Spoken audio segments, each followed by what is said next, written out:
You read the title. This wouldn't be a random guy on the internet's YouTube channel. There wasn't a video talking about his favorite video games. So that's exactly what I'm doing. Without wasting any more time, let's get straight into it. Before I start, I'm going to start from the bottom and then work my way up from there since I think that makes the most sense. Alright, so yeah. Coming in at number 5 is going to be Mortal Kombat 9. I've been playing Mortal Kombat games pretty much my whole life. But when I was younger, I didn't really know what I was doing, so I was mostly, like, my gameplay mostly consisted of me just, like, spamming every button on the fucking PlayStation controller, so I didn't really know what I was doing, but I just kept doing that until I won the match. Some of my earliest memories with video games are just straight up playing Mortal Kombat Deception and watching that intro where everyone's just, like, fighting each other. Like, I don't know, there's something about those cutscenes that I remember so much. Like, obviously, it kind of looked bad. The graphics weren't as good as they are now, but obviously back then, like, that, you don't care about that stuff. It's just a fucking game. So the reason Mortal Kombat 9 means so much to me is because that's sort of the first ever fighting game that I seriously committed to. You know, like learning the combos and just being good at. I still have my PlayStation 3 disc, which has the red case, which I think looked really cool. It had like all the DLCs, Kratos, everything. And I don't know, I just think like red cases in general look really cool compared to like the regular cases. But yeah, I mostly played Johnny Cage, but I also learned Sonya. I also played Sonya too, so yeah, it kind of makes sense of Johnny Cage and Sonya. So yeah, there was just something about all the gore and blood that attracted me towards this game more than any other fighting game than, you know, let's say Street Fighter. I obviously played a bunch of other fighting games, but Mortal Kombat was always that game that hooked me. I'm not even trying to be edgy, like I'm not even trying to be weird like about that gore and like blood stuff. You know, I was a kid, so like I don't know, I just think that stuff was kind of cool. To this day, I still play Mortal Kombat. I mean, I recently just bought Mortal Kombat 11, which I've been fucking playing the shit out of, and I think I'm also pretty good at too. So, I mean, that even says, like, to this day, I still love Mortal Kombat. Mortal Kombat is just one of those, and NetherRealm to an extent, it's one of those just like, you know, games that I just will always have like fond memories of. I will always have a place for it in my heart. Like that personally to me will always be my favorite fighting game franchise. So yeah, I fuck with Mortal Kombat heavy. Coming in at number 2 is actually going to be Destiny number 1. I'm actually surprised I didn't place this higher, but to be honest, I have games that I hold more value with, so yeah, but that's not to say that this was a weak choice. I really, really love Destiny, like the original Destiny. If there's anyone out there that played the original Destiny before, you know, all the DLC, you know that this was such a different and unique experience, especially at the time. Like, you know, I'm talking way back, middle 2010s and stuff. It's not like Destiny 2 now, where the exotics basically like fucking fly into your inventory. Back then, dude, like getting an exotic was the fucking greatest shit ever because it was just so fucking insane and rare. I remember when getting an exotic was just the rarest thing ever because they were just, you know, so scarce and like it just didn't happen that often. Like I just remember being in the game and playing with your friends and then seeing on the bottom left your friend got whatever in it, like the exotic, the name of the gun, and then it being in yellow text. Like that was just always insane. Like I remember that. Besides all the exotic stuff, I just hold a lot of memories with this game, just doing raids with my friends from school. We all became horribly addicted to this game for so fucking long. We literally played it all throughout middle school, fucking 6th to 8th grade. We were fiending this fucking game every fucking day, waking up at Tuesdays for fucking weekly reset, dude. Wait, oh my fucking god. And what was the Fridays? Was Friday? I forgot what Friday. Oh, Trials of Osiris. Yeah, on fucking Fridays. Those were the weekends. Man, I remember waking up at fucking, like, I used to have, you know, obviously at school during the weekdays, but I remember fucking waking up like at 6, 7 a.m.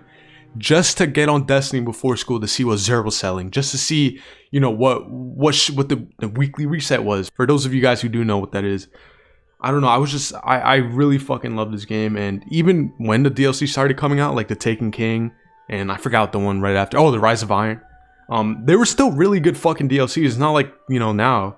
I'm not saying that the DLCs now suck, but like, man, the DLCs back then added so much shit, which they still do kind of, but yeah, it was just a really solid fucking game, and it's the type of experience that I will never get again. Like I remember being in fucking 7th grade summer, just playing the shit every fucking day, ordering Domino's and finishing the whole pie by my fucking self, just playing Destiny, bro, just screaming at the top of my lungs when me and my friends completed like the Nightfall on the highest difficulty. What was it, heroic, and fucking doing raids on the highest difficulty, and just, I don't know, it was just such an experience, man, that I'll never get again.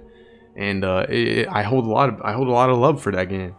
Like, I can honestly make a whole video alone on why I love the original Destiny so much, but that's for another time if I do ever make that video. I don't know if I ever will. Alright, at number 3, I'm going to have to go with Soma. Now, some of you might not actually know what this game is, because to be honest, it was never the biggest horror game, and sort of got swept under the rug by other games at the time. But that's not to say that this is like a bad game at all. This is such an underrated game, it's insane. It's a fucking gem, bro. It's a sci-fi horror game made by the creators of the Amnesia series. They're called Fictional Games. It's not really the gameplay or mechanics that makes me love the game so much. It's more so like the message and overall story that just like hooked me. This is one of those games that really make you like step back and think about life, think about like what is life.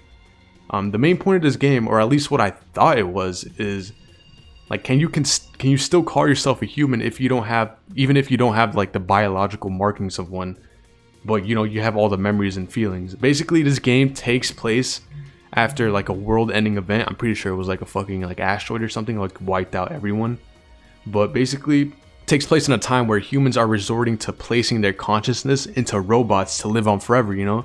Because obviously the human body can only live for so fucking long, especially in such bad conditions. So even though they're robots and they have no blood or flesh, they still possess memories and feelings. So can you like still consider them human or not, because they're just made up of wires and fucking code? I don't know. To this day, I still don't know. This game is more deep than anything, and just throughout the game, the question is always, you know, placed upon the player multiple times, whether, you know, you can consider yourself a human or not. It's not really meant to be scary, although it can be sometimes, you know, with the horror monsters. It's just a great artistic game that I find myself really obsessing over a while back. I just love the whole philosophical approach this game had. I really love games that really make you think about life and what it means to be you, what it means to be a human, you know? There's a bunch of games that you play, you know, it's multiplayer, you're shooting people, fucking blood, guts, everything, but there's some games that really like take the artistic approach and really like are super deep and you know, very artsy in that way, where it just makes you think about yourself and it's just super introspective. So I really love games like that, and Soma is definitely one of those games that it was a sleeper. I didn't even know that game existed until like I checked my library. It was one of those games that was part of like the PlayStation Plus like free games. I don't know what month it was, but this is like years ago. And I was looking for games to play, and I just said, fuck it, let me play Soma, and it ended up being one of my favorite games ever. So yeah, I love Soma. Alright, at number 2, I have the fucking classic Black Ops 1, Call of Duty Black Ops 1. Now, this game is truly what got me addicted to video games at a young age. I always played video games, but Black Ops 1 was the first game where I actually created like a PSN account and I played online. Yeah, like I never played online before. Like I had Modern Warfare 2, I had all those games, but I always played like bots, you know. I always played single player. I always played, you know, offline, but this is the first game where I made an account, and hence where I got my fucking name from, Spiky414, which is also just a whole story. This is the first game that I actually like started playing online, and that's a whole different fucking world, especially back then. We're talking like early 2010s, you know, so it was such an experience. I never had any experience playing online until I played Black Ops 1. The multiplayer absolutely fucking slapped, and for some reason I just remember the gold camo on that game looking so shiny and cool, and Nuketown, bro. Like, oh my god. The soundtrack is also iconic, and I can still hear it in my head to this day. The Zombies 2 also hooked me. The BO1, the game I bought, came with the Ascension map pack, which was like the first ever time I ever had like DLC in a game. Like I never paid for DLC. I didn't even know what the fuck DLC was until I played Black Ops 1. I don't know if that's a good or bad thing, but yeah, the game I bought came with like the Ascension map for Zombies, and just that map pack in general, you know, multiplayer maps too. And, you know, that soon led to me buying every single fucking DLC, having every single map. I mean, I played the shit out of this game. This has to be my favorite COD of all time. There is no debate. Call of Duty Black Ops 1 is my favorite Call of Duty of all time. Black Ops 2 is very close second, but Black Ops 1 is just, man, I just have so much love for this game even years later. I would love to come back to play this game. Okay, finally at number 1, I have The Last of Us. I don't think there's any arguing why this game is so good. From the story to the actual gameplay, this game is perfect in every way, and this game quickly became my favorite game of all time. I already played the game on the PS3, but when it came out on the PS4, I became addicted to it again, and partly because of the multiplayer. Like, I probably beat The Last of Us campaign over 10 times at this point on various difficulties. I play the shit out of this game.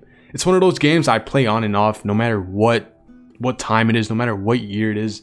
I always come back to it.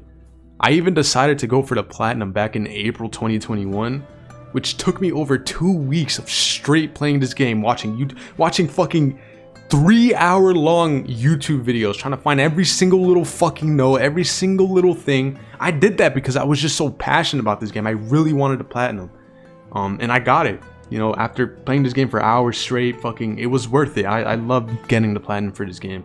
And I'm like really proud about it because, what is it, like 0.4, 0.5 something percent of the fucking players who even ever played that game got it. So it's pretty fucking rare to have that trophy, I think. This game is just so fucking legendary to me. I easily have no problem saying it's my favorite game of all time. Fuck all the reviews and what other people think of the game, what everyone says about the game. I'm not echoing anything. I just genuinely enjoy playing this game every now and then.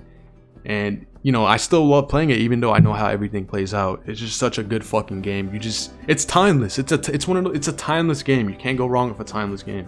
It's not withheld by any time frame or anything. It's just a solid fucking game with a great story and great gameplay mechanics. It's just, you cannot go wrong with this game. So yeah, that's pretty much it. I wanted to do honorable mentions, but I realize now that I'm not super passionate about the games I was going to place on there, and plus, like, I don't want to fucking edit all that extra shit. So I'm just going to leave it at that. So yeah, thanks for watching if you made it this far. Peace.